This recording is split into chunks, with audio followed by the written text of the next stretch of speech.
So there's something in your experience right now that I'm going to point to. Now, if this doesn't make sense as you're listening, then it's okay. You don't need to cognitively understand it. There's no need to label it. If the thoughts are saying, I'm not sure what he's pointing to or what he's talking about, is it this or is it that? Those are just the thoughts. That's not what I'm actually pointing to. Those thoughts can be there or not, and what I'm going to point to is still the case. It's not contingent upon thought. So if you find it a bit confusing, just listen. Just try to feel in to where I'm pointing, and it may just click. And if it doesn't, that's okay too. Maybe come back to the video sometime later or just disregard it. But this that I'm pointing to, as I mentioned, it's not contingent upon thought. So it doesn't actually matter what the mind is saying right now. It's here. It's already the case. It's the case before you noticed it. It's the case when thoughts are saying, I'm seeking it, but I can't find it. It's the case when thoughts are saying, I did find it, and it feels really cool. And it's the case when those thoughts subside. It's here when the mind is quiet. It's also here when the mind is not quiet. So, how do you find it? Well, you can't find it because you didn't lose it. It's primary to all seeking.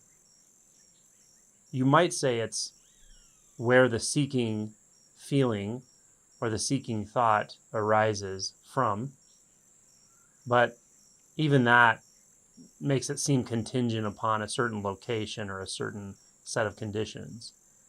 What I'm pointing to is non-contingent. So I might say it's subtle, but it doesn't mean it's not profound. It's quite profound. And the more you tune into it, by not grasping at thoughts, not grasping at experiences, not grasping at the senses, not grasping at anything, and tune into this subtle knowing that's always here, always been here, can't not be here,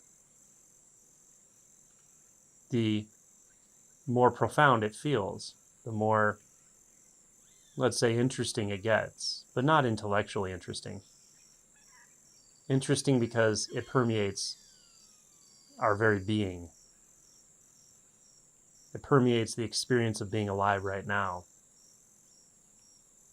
It even permeates what is not alive.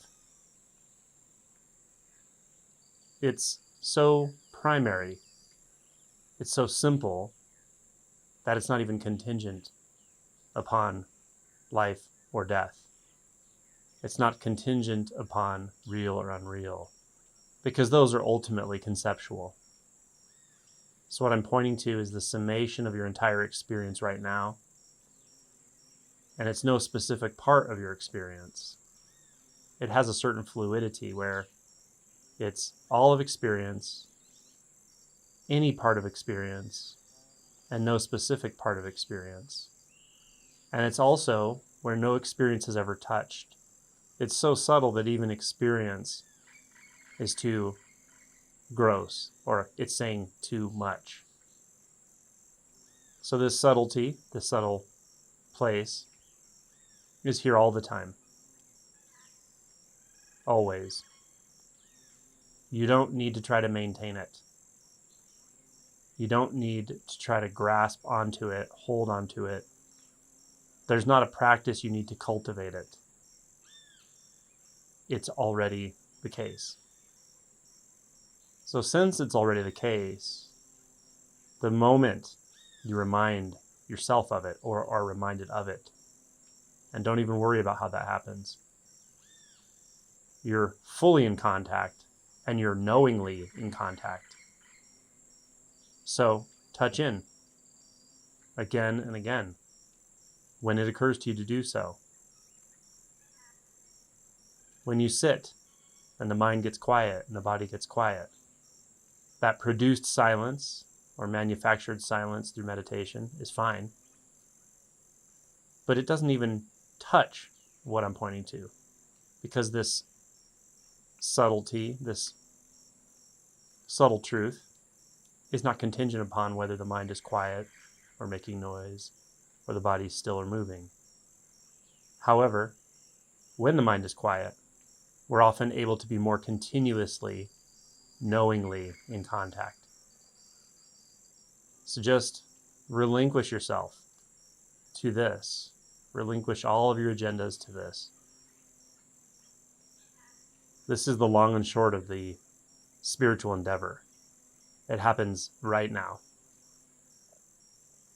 You can let go of all of the past learnings, understandings, awakenings, frustrations, your entire spiritual encyclopedia of teachers and retreats and shifts, books.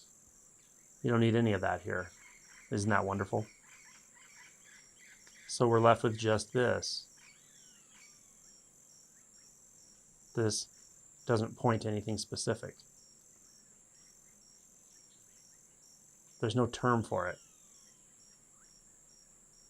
Because the moment we grasp onto a term, we're distancing ourselves from it experientially just a bit, through thought. And thought essentially just turns into seeking, which, as you can probably sense by now, is sort of the ultimate irony.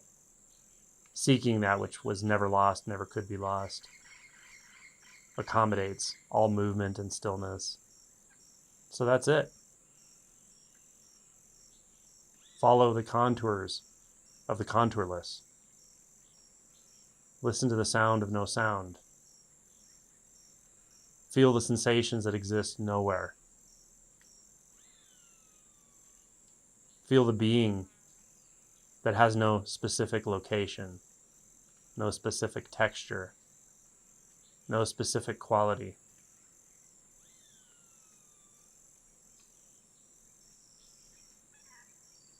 This simplicity is your birthright. Don't overcomplicate it because someone who is supposed to know has told you need to do this or you need to do that or you're doing it wrong. Never let that cause you to doubt this. It's this simple. You carry it with you at all times. It's your birthright.